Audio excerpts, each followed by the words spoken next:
ఈ శుద్ధ లెక్క మాట్లాడతారు. కవిత గారు 2-3 సార్లు చెప్పారు,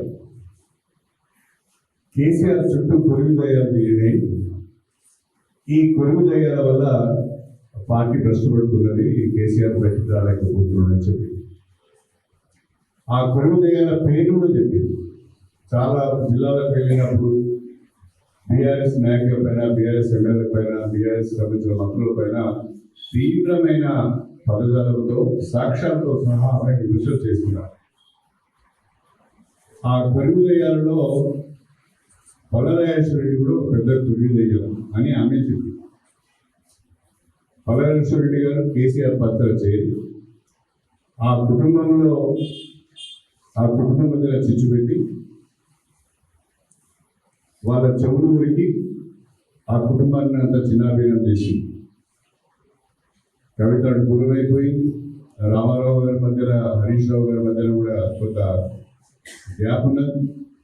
వీటన్నిటికీ కారణం ఈయన మనుగడ కొరకు పార్టీని భ్రష్టపట్టించాడు, చివరికి కల్వకుంట్ల కుటుంబాన్ని కూడా భ్రష్టపట్టించాడు. ఆయన ఇక్కడ వచ్చి నీతి వాక్యాలు మాట్లాడతాడు, శుద్ధపూస లెక్క మాట్లాడతాడు, నిజాయితీ పరుడు లెక్క మఫూలు కొట్టాడు. ఇంకా విచిత్రం ఏంటంటే రాజయ్య గారి కంటే ఎక్కువ గ్రామాలలో రాజేశ్వరుడు తిరిగింది. కారణం ఏం చెప్తారంటే, నాకు తెలిసింది ఏంటంటే రాజయ్య గారు తిరిగితే ఓట్లు రావు, పల్లరాజేశ్వరరెడ్డి గారు వస్తే ఓట్లు వస్తాయి, నీ డబ్బులు వస్తాయి అనే దాని మీద నిలబడ్డ క్యాండిడేట్లు కానీ అక్కడున్న గ్రామ శాఖలు కానీ ఆయన రమ్మని తెలిసింది. మరి రాజయ్య గారు ఏం చేయాలి?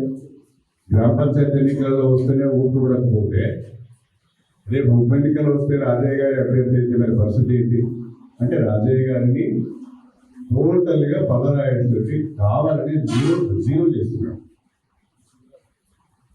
పల్లరాజేశ్వరరెడ్డి గారు ప్రణాళికబద్ధంగా రాజయ్యను గ్రామ పంచాయతీ ఎన్నికలు జీరో చేసి తానే అన్ని గ్రామాల్లో తిరిగి రాజయ్య గారి గ్రామాలకు వస్తే ఓట్లు పడేయని ప్రచారం చేసి రాజయ్యకు భవిష్యత్తు లేకుండా చేస్తున్నాడు పల్లరాజేశ్వరి.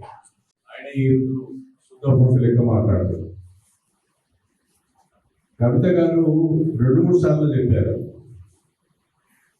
కేసీఆర్ చుట్టూ కొలువు దయ్యాలు తీరినాయి, ఈ కొలువు దయ్యాల వల్ల పార్టీ భ్రష్టపడుతున్నది, కేసీఆర్ బయటకు రాలేకపోతున్నాడని చెప్పి ఆ కొలువు దయ్యాల పేరు కూడా చెప్పింది. చాలా జిల్లాలకు వెళ్ళినప్పుడు బీఆర్ఎస్ నాయకుల పైన, బీఆర్ఎస్ ఎమ్మెల్యేల పైన, బీఆర్ఎస్ సంబంధించిన మంత్రుల పైన తీవ్రమైన పదజాలతో సాక్ష్యాలతో సహా ఆమె విమర్శలు చేస్తున్నారు. ఆ కొలువు దయ్యాలలో పల్లరాజేశ్వరరెడ్డి కూడా ఒక పెద్ద కొలువు దయ్యం అని ఆమె చెప్పింది. పల్లరాజేశ్వరరెడ్డి గారు కేసీఆర్ పత్ర చేరి ఆ కుటుంబంలో ఆ కుటుంబం మధ్య చిచ్చు పెట్టి వాళ్ళ చెవులు ఉరికి ఆ కుటుంబాన్ని అంతా చిన్నాభిన్నం చేసి కవిత దూరమైపోయి రామారావు గారి మధ్యలో, హరీష్ రావు గారి మధ్యలో కూడా కొంత గ్యాప్ ఉన్నది. వీటన్నిటికీ కారణం ఈయన మనుగడ కొరకు పార్టీని భ్రష్టపట్టించాడు, చివరికి కల్వకుంట్ల కుటుంబాన్ని కూడా భ్రష్టపట్టించాడు. ఆయన ఇక్కడ వచ్చి నీతి వాక్యాలు మాట్లాడతాడు, శుద్ధపూస లెక్క మాట్లాడతాడు, నిజాయితీ పరుడు లెక్క మఫూలు కొట్టాడు. ఇంకా విచిత్రం ఏంటంటే రాజయ్య గారి కంటే ఎక్కువ గ్రామాలలో రాజేశ్వరుడు తిరిగింది.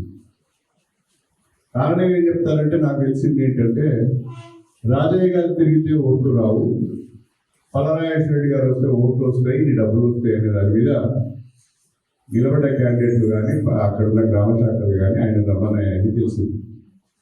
మరి రాజయ్య గారు ఏం చేయాలి?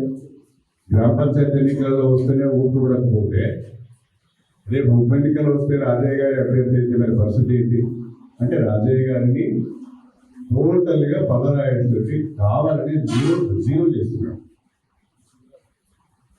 పల్లరాజేశ్వరరెడ్డి గారు ప్రణాళికబద్ధంగా రాజయ్యను గ్రామ పంచాయతీ ఎన్నికలు జీరో చేసి తానే అన్ని గ్రామాల్లో తిరిగి రాజయ్య గారి గ్రామాలకు వస్తే ఓట్లు పడేయని ప్రచారం చేసి రాజయ్యకు భవిష్యత్తు లేకుండా చేస్తున్నాడు పలరాజేశ్వరి.